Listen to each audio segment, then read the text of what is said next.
তো সকাল সকাল ঘুম থেকে উঠে আম্মু বললো যে মিষ্টি কিনে আনতে। তো আমি তো পুরো ঘুমের মধ্যে কি আর করা, উঠে আসলাম রাস্তায় মিষ্টি কেনার জন্য।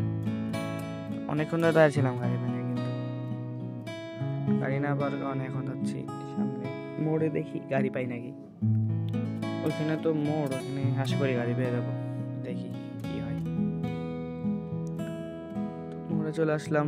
মোড়ে আসার পর এখানে অনেক প্রচুর গাড়ি ঘোড়া, আশা করি আমি আমার সেই কাঙ্ক্ষিত অটো পেয়ে যাবো। তো অনেকক্ষণ দাঁড়িয়ে থাকার পর সেই কাঙ্ক্ষিত অটো আমরা পেয়ে যাই। অটোতে উঠেও পড়ি। অটোতে কেউ ছিল না, আমি একাই, ফাঁকা ছিল। এটা হচ্ছে চাঁপাইনবাবগঞ্জের পুরাতন বাজার, এখানে সব কিছু পাওয়া যায়। যত সকালে আসবেন তত ভালো, টাটকা সব কিছু পাবেন। তো ফাইনালি আমরা আসলাম নিউ মার্কেট। নিউ মার্কেট এসে কিছুক্ষণ ঘোরাঘুরি করে পরে আমরা যাব মিষ্টির দোকানে। চাঁপাইনবাবগঞ্জের নাম করা মিষ্টির দোকান Alauddin sweets and fast food.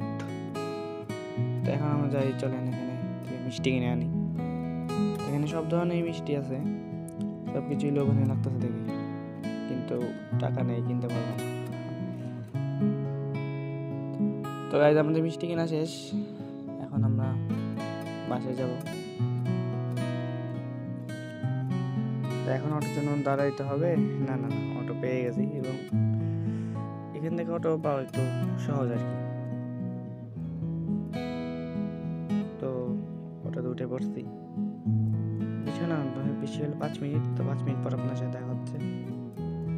Guys আমরা চলে এসেছি বটতলা মোড়ে। আমরা নামার সময় নেমে এখন হেঁটেই চলে যাবো বাসে, বেশি তো আর দূরে নাই।